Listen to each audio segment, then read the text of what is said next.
ನಮಸ್ಕಾರ ಭಗವಾನ್ ಅವರೇ. ನಮಸ್ಕಾರ ಒಂದು ಸಂವಿಧಾನ ಅನ್ನುವಂಥದ್ದು ನಮ್ಮ ದೇಶದಲ್ಲಿ ಡಾಕ್ಟರ್ ಅಂಬೇಡ್ಕರ್ ಬರೆದಂತ ಸಂವಿಧಾನ ಅನ್ನುವಂಥದ್ದು ನೀವು ಓದಿದಿರೋ ಇಲ್ಲೋ ಗೊತ್ತಿಲ್ಲ. ಸಂವಿಧಾನದಲ್ಲಿ ಬೇರೆಯವರ ನಂಬಿಕೆಯನ್ನ, ಬೇರೆಯವರ ವಿಶ್ವಾಸವನ್ನ, ಬೇರೆಯವರ ಪೂಜಾ ವಿಧಿವಿಧಾನವನ್ನ ಸಾರ್ವಜನಿಕವಾಗಿ ಅವಹೇಳನ, ಅಪಮಾನ, ಅಪಪ್ರಚಾರ ಮಾಡಂಗಿಲ್ಲ ಅಂತ ಅನ್ನೋದು ಸಂವಿಧಾನದಲ್ಲಿ ಇದೆ. ಸೊ ಸಂವಿಧಾನದಲ್ಲಿ ಉಲ್ಲಂಘನೆ ಮಾಡಿದಿರಿ ನೀವು. ಮತ್ತೆ ರಾಮನ ಬಗ್ಗೆ ಮಾತಾಡಕ್ಕೆ ನಿಮಗೆ ಏನ್ ಹಚ್ಚಿದಿರಿ? ಯಾಕೆ ಮಾತಾಡ್ತಾ ಇದ್ದೀರಿ ನೀವು ರಾಮನ ಬಗ್ಗೆ? ಇವತ್ತು ರಾಮ ಹತ್ತಾರು ಸಾವಿರ ವರ್ಷದಿಂದ ಈ ದೇಶದಲ್ಲೆಲ್ಲ ಜಗತ್ತಿನಲ್ಲಿ ಪೂಜೆ ಮಾಡ್ತಾ ಇರುವಂತಹ ಪ್ರಭು ಶ್ರೀ ರಾಮಚಂದ್ರ ನಿಮಗೇನ್ ತೊಂದರೆ ಕೊಡ್ತಾ ಇದಾರೆ? ಮಾತಾಡ್ತಾರೆ ಮಾತಾಡಿ ಭಗವಾನ್ ಅವ್ರೆ. ನಿಮ್ಮ ಪಾಡಿಗೆ ನೀವು ಇರಿ, ನಿಮ್ಮ ಮನೆಯೊಳಗೆ ಹೇಳ್ಕೊಳ್ಳಿ. ಆದ್ರೆ ನೀವು ಸಾರ್ವಜನಿಕವಾಗಿ ನಮ್ಮ ರಾಮನ ಬಗ್ಗೆ ಅವಹೇಳನ ಮಾಡುವಂತ ನಾವು ಇದನ್ನ ಸಹಾಯ ಮಾಡೋದಿಲ್ಲ ಅಂತ ಸುಮ್ನೆ ರೇಗಾಡಿದ್ರೆ ಏನು ಪ್ರಯೋಜನ ಇಲ್ಲ. ನೀವು ವಾಲ್ಮೀಕಿ ರಾಮಾಯಣನೇ ಓದಿಲ್ಲ. ನೀವು ಸುಮ್ನೆ ಏನೋ ಬಾರಿ ಭಕ್ತಿಯಿಂದ ರಾಮ ಸೇನೆ ಅಂತ ಏನೋ ಕಟ್ಕೊಂಡು ಮಾಡ್ತಾ ಇದ್ರಿ. ಅಲ್ಲ, ವಾಲ್ಮೀಕಿ ರಾಮಾಯಣದಲ್ಲಿ ರಾಮನ ದೇವ್ರು ಅಂತ ಅವನು ಹೇಳಿಲ್ಲ. ವಾಲ್ಮೀಕಿ ಇಂಥ ಗುಣಗಳಿರ್ತಕ್ಕಂಥ ಮನುಷ್ಯನ ಬಗ್ಗೆ ನನಗೆ ಹೇಳು ಅಂತ ನಾರದನ ಕೇಳ್ತೇನೆ. ಅಹಂ ಇಚ್ಛಾಮಿ ಏತತ್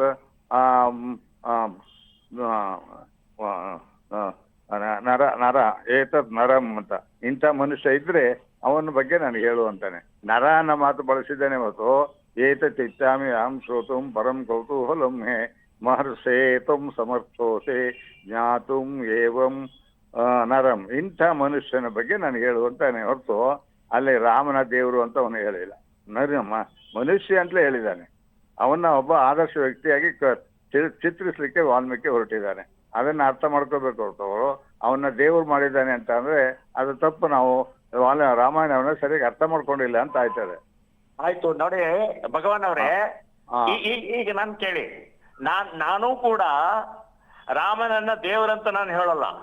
ಆದ್ರೆ ರಾಮ ಒಬ್ಬ ಮರ್ಯಾದಾ ಪುರುಷೋತ್ತಮ ಅಂತ ಹೇಳಿದ್ವಿ ನಾವು. ಪುರುಷೋತ್ತಮ ಉತ್ತಮ ಪುರುಷ ಅಂತ ಹೇಳಿದೆ ನಾವು. ಆಯ್ತು, ನೀವು ರಾಮನ ದೇವರು ಇಲ್ಲ, ಅವ್ರು ಕೇಳಿಲ್ಲ, ನಾನು ಹೇಳೋದ್ ಕೇಳಿಲಿ. ನೀವು ಕೇಳ್ತಾ ಇದ್ದೇನೆ ಕೇಳಿ ಮುತಾಲಿಕ್ ಅವರೇ ಕೇಳಿ. ರಾಮ ಕಾಡಿಗೆ ಹೋದ್ಮೇಲೆ ಅವನು ಲಕ್ಷ್ಮಣನ ಜೊತೆ ರಾಮನ ತಂದೆನ ಬೈತಾನೆ.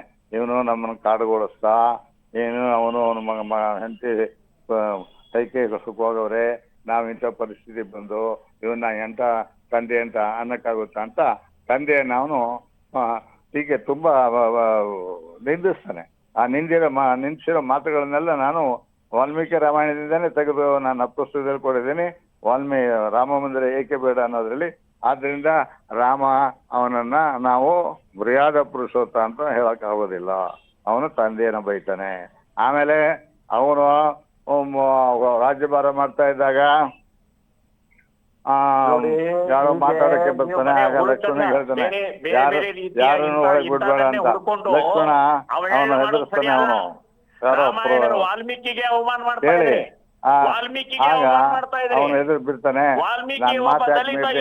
ಗ್ರಂಥ ಬರೆಯಕ್ಕೆ ಅವನು ವಾಲ್ಮೀಕಿಯನ್ನು ಋಷಿ ಮಾಡಿದೀವಿ ನಾವು.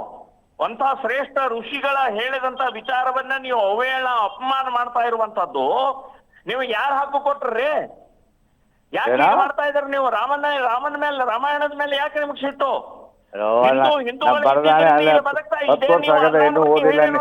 ಓದ್ರಿ ಮೊದ್ಲು ಓದ್ರಿ. ನೀವು ಕುರಾನ್ ಓದ್ರಿ ಮೊದ್ಲು. ಕುರಾನ್ ಪರಾನ್ ಅದು ಬೇರೆ ವಿಷಯ. ಇಲ್ಲಿ ನಮ್ದ ನಾವ್ ಹೇಳ್ತಾ ಇದ್ದೀವಿ. ನೀವು ಓದಿ ಅರ್ಥ ಮಾಡ್ಕೊಳ್ಬೇಕು.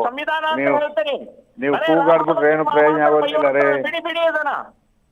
ನೀವು ಕೂಗಾಡಿದ್ರೆ ಏನು ಪ್ರಯೋಜನ ಆಗೋದಿಲ್ಲ. ನೀವು ಮನೆಯೊಳಗೆ ಬೈಕೊಳ್ಳಿ, ಹೊರಗಡೆ ಸಾರ್ವಜನಿಕವಾಗಿ ಇರುವಂತ ಅಪಮಾನ ಯಾಕೆ ಮಾಡ್ತಾ ಇದ್ರಿ ನೀವು? ಯಾರು ಹೇಳಿದ್ರೆ ನಿಮಗೆ ಅಪಮಾನ ಮಾಡಕ್ಕೆ? ಸಂವಿಧಾನ ವಿರೋಧಿಗಳಿದ್ದಾರೆ ನೀವು. ನಾನು ಯಾರಿಗೂ ಅವಮಾನ ಮಾಡಿಲ್ಲ ರೀ,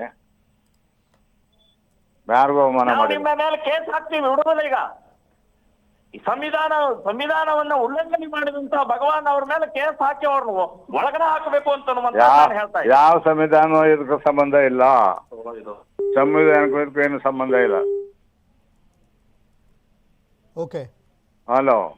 ಸರ್ ಭಗವಾನ್ ಸರ್ ಹಾ ನಮಸ್ಕಾರ. ಈಗ ಥ್ಯಾಂಕ್ ಯು. ಹಾಂ ಹಾಂ okay okay thank you sir ನಮ್ಮ ಜೊತೆಗೆ ಮಾತನಾಡಿದ್ದಕ್ಕೆ. ಇದು ಈಗ ಪ್ರೊಫೆಸರ್ ಭಗವಾನ್ ಅವರು ಒಂದು ಕಡೆ ಹೇಳ್ತಾ ಇರುವಂಥದ್ದು, ಮತ್ತೊಂದು ಕಡೆ ಪ್ರಮೋದ್ ಮುತಾಲಿಕ್ ಅವರು ಕೂಡ ಆಕ್ರೋಶಭರಿತರಾಗಿ ಮಾತನಾಡ್ತಾ ಇದ್ರು. ಆದರೆ ಇಲ್ಲಿ ಚರ್ಚೆಯ ಒಂದು ವಿಚಾರ ಅಂತ ಬಂದಾಗ ಅಥವಾ ಜನರಿಗೆ ಅದನ್ನು ಸರಿಯಾಗಿ ಅರ್ಥೈಸುವಂತಹ ಒಂದು ವಿಚಾರಕ್ಕೆ ಸಂಬಂಧಪಟ್ಟಂತೆ ಎಲ್ಲೋ ಒಂದೆಡೆ ವಿಚಾರವಾದಿಗಳು ಎಡವ್ತಾ ಇದ್ದಾರಾ ಅನ್ನೋ ಪ್ರಶ್ನೆ ಸಹಜವಾಗಿ ಎದುರಾಗುತ್ತೆ. ಆದರೆ ಶಂಭುಕನ ಹತ್ಯೆ ವಿಚಾರಕ್ಕೆ ಸಂಬಂಧಪಟ್ಟಂತೆ ಇವತ್ತಿನವರೆಗೂ ಕೂಡ ಸಾಕಷ್ಟು ಚರ್ಚೆಗಳು ನಡೆಯುತ್ತೆ.